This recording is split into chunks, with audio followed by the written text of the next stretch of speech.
est-ce qu'on peut être le numéro 1 du manga game et passer à côté d'un des 3 piliers du Weekly Shonen Jump? Est-ce que David peut l'emporter sur Goliath par des arguments démonstratifs et lui récupérer 100 000 abonnés dans la foulée? Bon, ça non, il n'y a aucune chance. Est-ce qu'un youtubeur peut cumuler 254 millions de vues en 10 ans et dire de la merde? Oui, évidemment. Mais ce ne sera pas le cas ici, et si vous êtes venu uniquement pour le sang et des larmes, vous frappez à la mauvaise porte, car malheureusement pour moi et le buzz que j'aurais pu me chercher à faire, ce menu manga sur Bleach est très bon. Très bon déjà parce que la qualité sur YouTube dans le manga game est vraiment pas terrible quand on compare avec ce qui se fait chez les anglophones, mais aussi parce qu'on sent qu'il a une capacité analytique intéressante et bien réelle. Néanmoins, je suis en total désaccord sur de nombreux points, dès le début au sujet d'Ichigo par exemple, puis sur l'écriture de Bleach et même sa façon de voir la narration de Kubo en lui-même.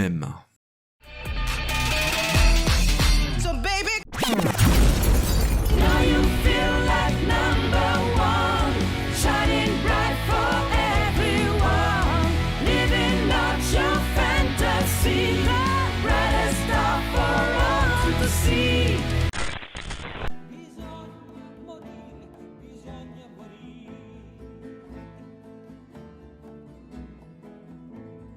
Petit préambule en 3 points avant de vous laisser entrer dans l'aréna du chef otaku. Premier point, j'ai fait le choix volontaire de commencer ce script en découvrant la vidéo en temps réel, en faisant des pauses de temps en temps pour prendre des notes uniquement quand j'avais quelque chose à dire. Pourquoi procéder ainsi? Parce que j'étais très occupé, parce que la vidéo est longue, et parce que beaucoup parmi vous m'ont dit qu'il fallait que je fasse une vidéo réponse car il y avait pas mal d'éléments à décortiquer ou à nuancer. En réalité, les avis sur ce menu manga sont globalement positifs, y compris parmi mes abonnés, mais certains ont parlé de catastrophe, et c'est pour moi l'occasion de m'exprimer sur de nombreux sujets en réaction à cette vidéo qui sera en toute logique plutôt complète. Après avoir terminé la vidéo, je suis revenu sur mon script un petit peu car je m'attendais à bien pire. Ne vous attendez pas à un clash violent de ma part ou irrespectueux, je respecterai son analyse et son avis. Parfois je me contenterai de donner le mien en guise de comparaison et je rectifierai ce que j'estime être faux ou mal compris de sa part. Deuxième point, je vais éviter de m'attarder sur la personne qu'est le chef otaku et sur toute la dimension superficielle ou subjective. Le but de ma vidéo n'est pas de le dénigrer mais de rectifier ou à minima de donner mon avis sur certains sujets à débat et sur lesquels j'estime qu'il est incomplet ou dans l'erreur, ou encore tout simplement parce que mon avis diverge. Donc en apparence ça ressemble à un clash basique, ça ressemble au schéma du plus petit youtubeur qui clash le gros youtubeur pour récupérer ses abonnés. Bon ok, il y a un petit peu de ça, mais c'est sans aucune malveillance et dans le réel objectif que les gagnants de ceci soient les gens qui regarderont les deux vidéos,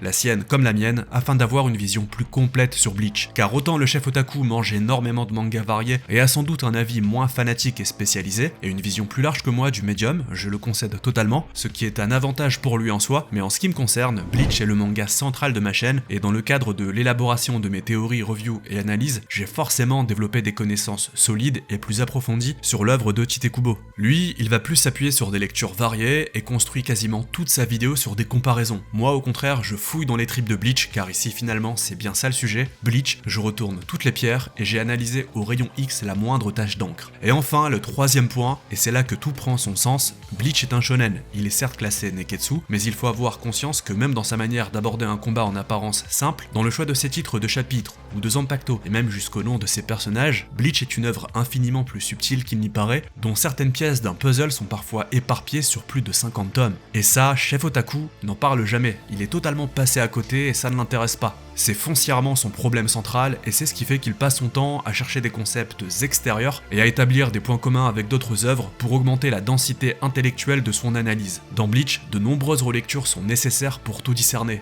Et même moi qui ne les compte plus, je remarque encore fréquemment de nouvelles choses laissées intentionnellement sous nos yeux par Kubo, entrer en résonance avec d'autres très espacées dans le temps. Et cette spécificité, c'est pas pour le flex, ça rajoute réellement une valeur au manga, à l'histoire, à la construction des personnages et à la compréhension de l'univers. Un poème du tome 15 prendra une toute autre tournure et un sens beaucoup plus lourd et tangible après la lecture de CFYOW, quasiment 15 ans plus tard. Contrairement à une idée reçue, il est évident que Kubo maîtrisait son histoire et savait vers où il se dirigeait depuis le début. C'est pour ça qu'il ne faut pas être élitiste ou exigeant avec les créateurs de contenu, ou même basiquement les internautes qui donnent leur avis sur Bleach. Tant qu'ils le font dans le respect et qu'ils ne disent pas d'énormités mensongères, ils en ont le droit et chacun dispose de sa liberté à y accorder accorder le temps et l'investissement que l'œuvre lui inspire. Ce long disclaimer était nécessaire car je sais que parmi ma communauté, des gens le détestent et s'imaginent qu'ils vont assister à une humiliation publique, que je vais détruire une idole à 1 million d'abonnés pour surfer sur le buzz. À cela, je réponds que j'ai passé l'âge de la cour du lycée depuis un bail.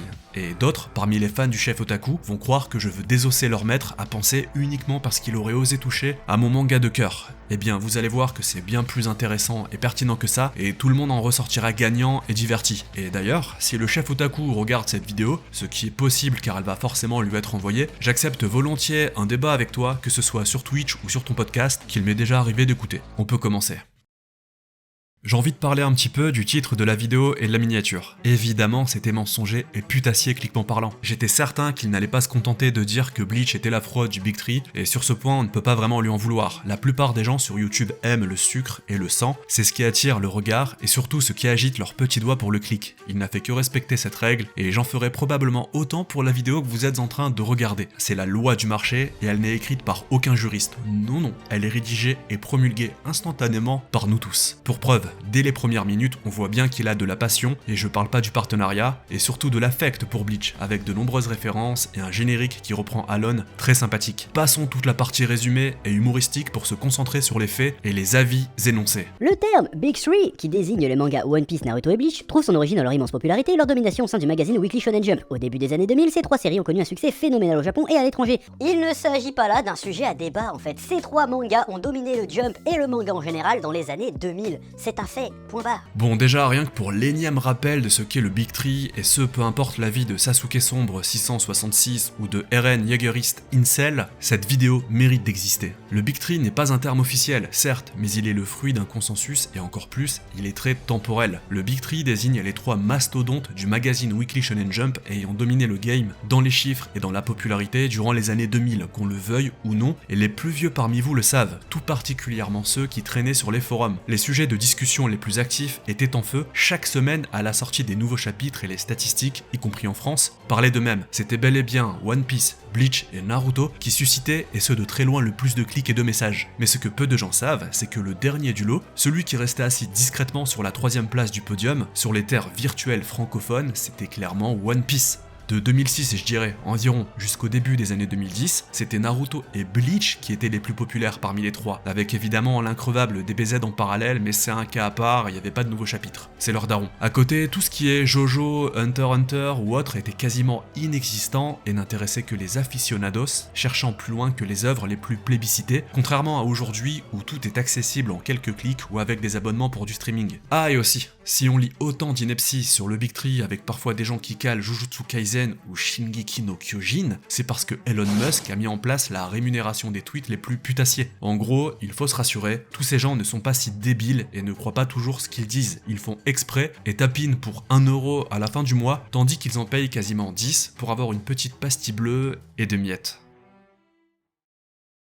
Lorsqu'il voit débarquer Rukia et un holo, ça redéfinit toutes les règles de son univers. Un nouvel univers dans lequel il a du mal à se projeter et dans lequel il se retrouve plongé un peu malgré lui. Ce qui nous amène à une différence fondamentale entre Bleach et le reste du Big Three, le traitement du héros. On l'aura tous remarqué avant d'avoir vu ce menu manga. Oui, Bleach se passe dans notre monde réel à nous, à l'exception près que des créatures surnaturelles et invisibles pour les humains lambda existent. Là où Naruto et One Piece prennent place dans des univers entièrement fictifs, parsemés de pirates, ninjas et autres monstres fantastiques connus et admis par tous, dans lesquels toutes les bases fondamentales de l'univers sont partagées par tout le monde. Alors que dans le monde d'Ichigo, il y a une nette distinction entre les humains et les dimensions spirituelles. Chef Otaku dit qu'Ichigo a du mal à se protéger dans ce nouvel univers. Mais c'est faux. Ichigo s'adapte immédiatement à cette nouvelle situation et prend même les devants en se libérant du Kido et en voulant affronter le holo, ce qui laissera Rukia de marbre, car Ichigo était quasiment prédestiné à découvrir la vérité sur ce monde, déjà de par sa nature d'hybride et donc ses origines, mais aussi parce que cela était irrémédiable depuis son traumatisme d'enfance ayant forgé son caractère. La mort inexpliquée de sa mère, qui trouvera une première explication par l'intermédiaire de Grand Fisher dans le tome 3, puis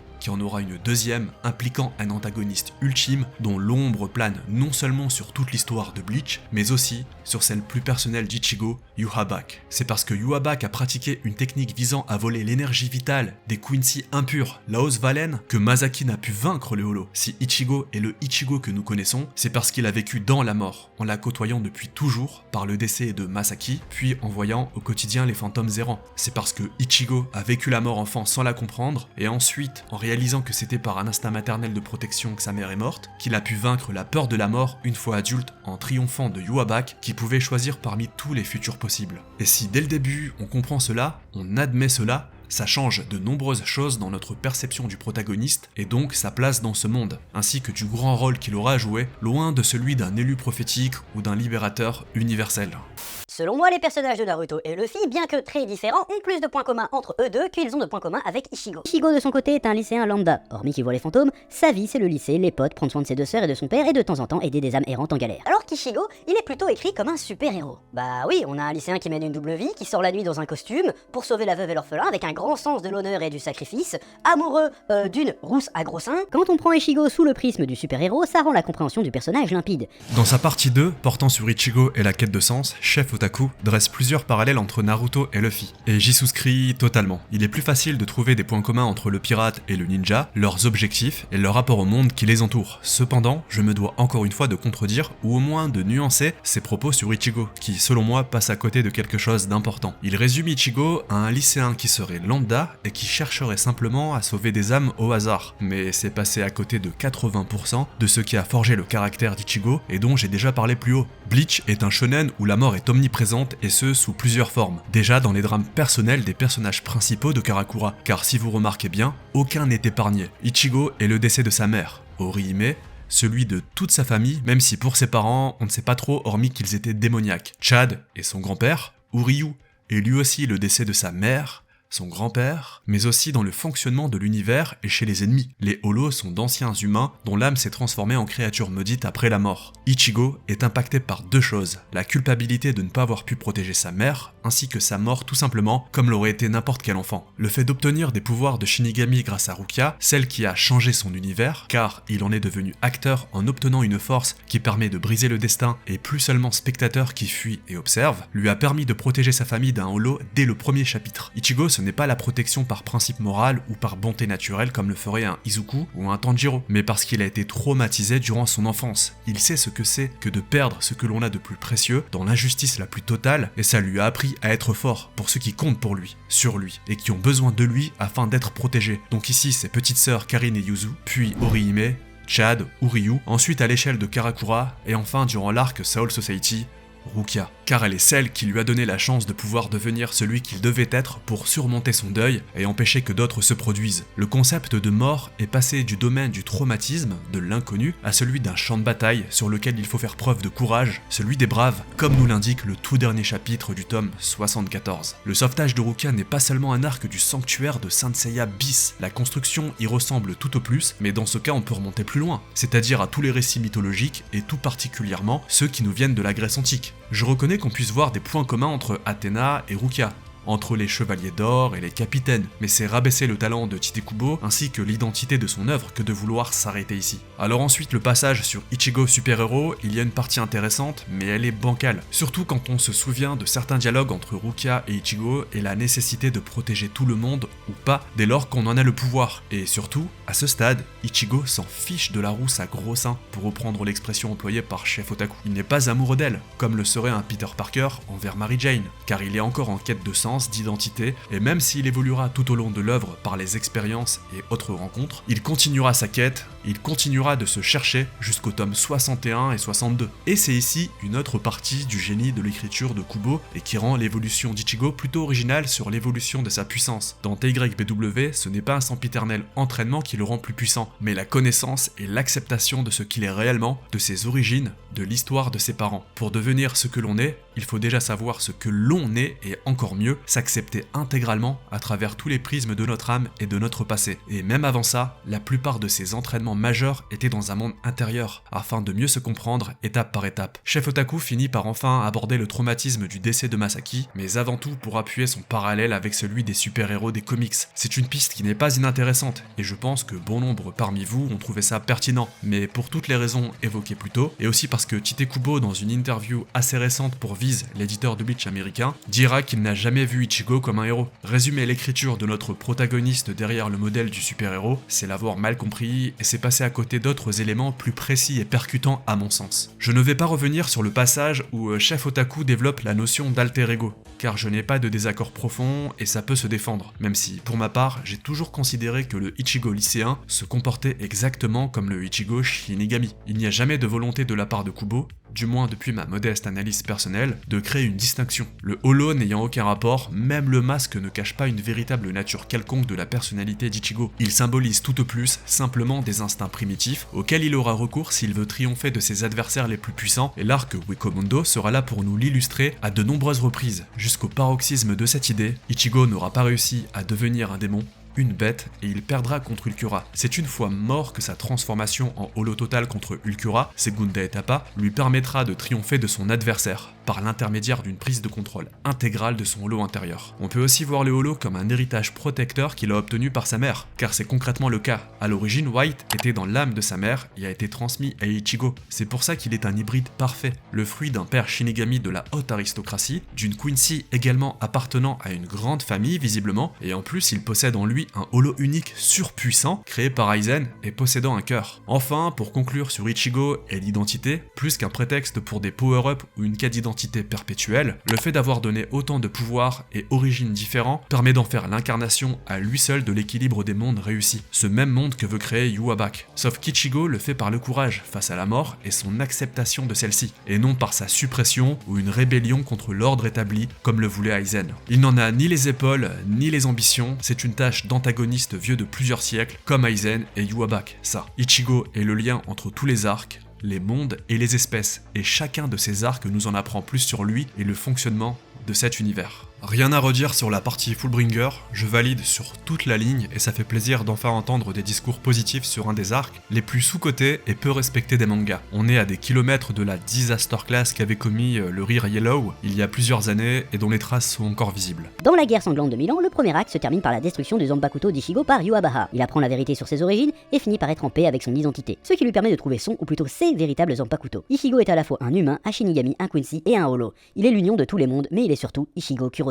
Pareil pour le passage sur Ichigo et le début de TYBW, j'ai déjà paraphrasé tout ce qu'il en dit dans d'autres vidéos ou messages sur X. Bleach, de l'aveu de Kubo lui-même, est construit autour de ses personnages. Ils font le récit et la façon de les écrire donne le là à l'histoire et non l'inverse. Parler de Bleach de façon complète, car c'est ce qui est censé être le concept de menu manga, sans l'avoir décelé et s'y être attardé, c'est passer à côté du style de Kubo et de sa méthode narrative. Par exemple, même le banal en apparence combat de Renji contre Masque de Masculine dans la partie 2 de TYBW ne raconte pas grand chose si l'on s'arrête à l'action présente. Néanmoins, si on dézoome, si on prend le temps de lire les dialogues pourtant simples, et si on les relie à certains tomes précédents et au titre des chapitres, tout prend une autre tournure et c'est non seulement des symboliques poétiques qui apparaissent autour des étoiles et d'un chien hurlant face à la lune, mais c'est tout le personnage de Renji qui atteint un point de maturité dans son récit personnel et qui se rattache à Rukia et même à Byakuya, sans même oublier les jeux de mots avec les Quincy, les étoiles, le titre du tome 11, A Star and a Stray Dog avec Renji, et au final, il affronte une étoile littéralement, un catcheur qui se prend pour une superstar, tout ça en quelques chapitres seulement et sans gros sabots. Et j'ai fait exprès de prendre un combat dont tout le monde se fout là,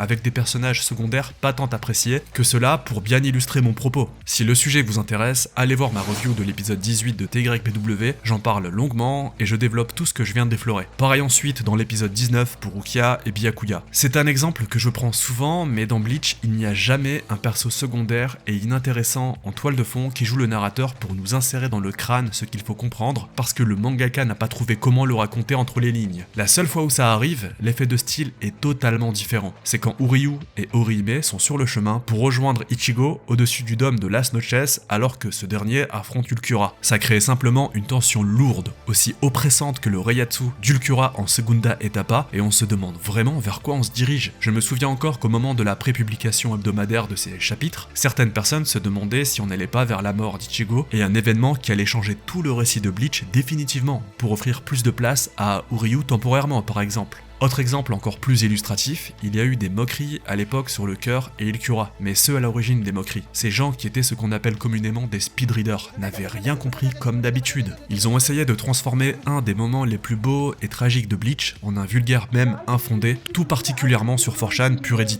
Ce qu'est le cœur pour les humains est central dans Bleach, c'est une métaphore filée sur tout le récit qui commence avec Orihime et Ichigo, avec la métaphore de la pluie et le ciel et la terre, puis Kaien et Rukia, et surtout Orihime et Ilkura. Orihime et Ilkura ont une relation basée sur la domination psychologique et la terreur. L'une est kidnappée, l'autre est un bourreau qui torture sa proie psychologiquement, mais qui veut quand même la comprendre. Ilkura incarne le nihilisme, donc le contraire du cœur, contre la volonté des humains qui se battent malgré le désespoir parce qu'ils ont un cœur. Ou plutôt, des cœurs en eux et entre eux, car dans la bouche de nos personnages, le cœur n'est ni un organe palpable, ni quelque chose que l'on peut attraper dans la paume de notre main. Dès que notre âme se connecte réellement avec une autre, un cœur naît entre celles-ci. Ilkura, en tant que holo, donc un individu dont le propre est d'avoir perdu le sien, est dépassé par leur logique. Le trou qu'ils ont sur la poitrine et leur masque incarnent cette absence même de cœur. C'est très shonen.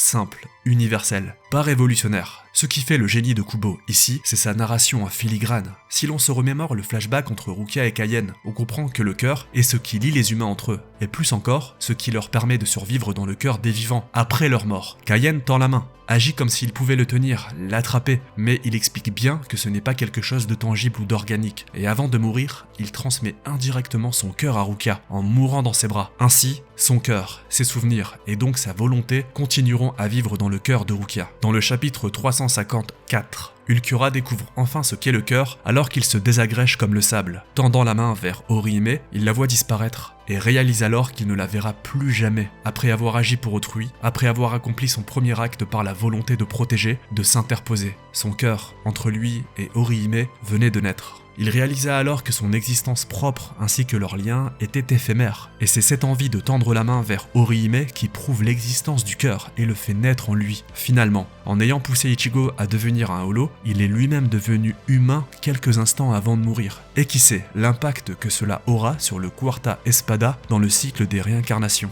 Le combat de Renji dont j'ai parlé, celui de Saijin Komamura contre Bambietta, entrant en résonance avec celui contre Tauzen. En bref, l'écrasante majorité des batailles dans Bleach, et même dans TYBW surtout, on peut les apprécier au-delà de l'aspect Neketsu. Ce n'est pas que pour le flow, même si sur cet aspect c'est du 10 sur 10 dans Bleach. Ce n'est pas que pour les combats, même si les chorégraphies et le dynamisme sont percutants. Et surtout, c'est un des shonen de bagarre les plus lisibles. Et ce n'est pas non plus pour les répliques philosophiques seulement. Non, derrière il y a des squelettes narratifs s'étalant sur les 74 tomes, et les clés de compréhension sont cachées partout. C'est une véritable chasse au trésor à la One Piece, sauf que les mers de Grand Line, c'est tout le manga en lui-même. Les trésors sont à dénicher dans les poèmes en début de tome, dans les mises en page sans texte, dans certains dialogues en apparence anodins à l'époque de leur publication, et ainsi de suite. Concernant le concept de Freak of the Week, pareil, c'est valable uniquement pour les premiers tomes seulement, et ça permettait simplement d'introduire l'équipe d'Ichigo, mais ça se résume pas à l'affrontement contre un ennemi et basta, la structure diffère drastiquement. Comparez ce qu'apporte le grand frère d'Orihime ou Grand Fisher à l'histoire et au développement des personnages d'Orihime et Ichigo, ainsi que Rukia au Freak of the Week, genre un ennemi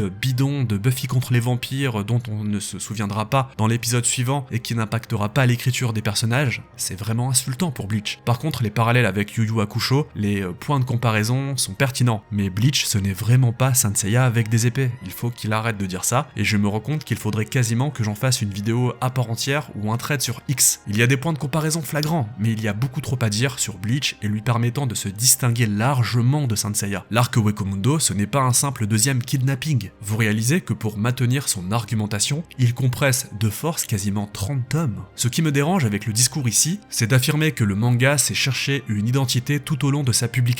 Déjà, c'est potentiellement le propre de tout manga fleuve, et ça peut également signifier que le mangaka ne s'est pas reposé sur ses lauriers, on peut dire pareil pour One Piece. Mais surtout, c'est en partie faux, car Kubo a un style d'écriture bien défini, une manière de structurer ses personnages pour créer de grandes toiles narratives qui ne changent pas foncièrement sur 74 tomes. Il y a des changements d'ambiance, d'enjeux, particulièrement avec l'arc Fullbring, qui était un moyen de faire redescendre la tension pour préparer l'ascension constante qu'allait être l'arc TYBW.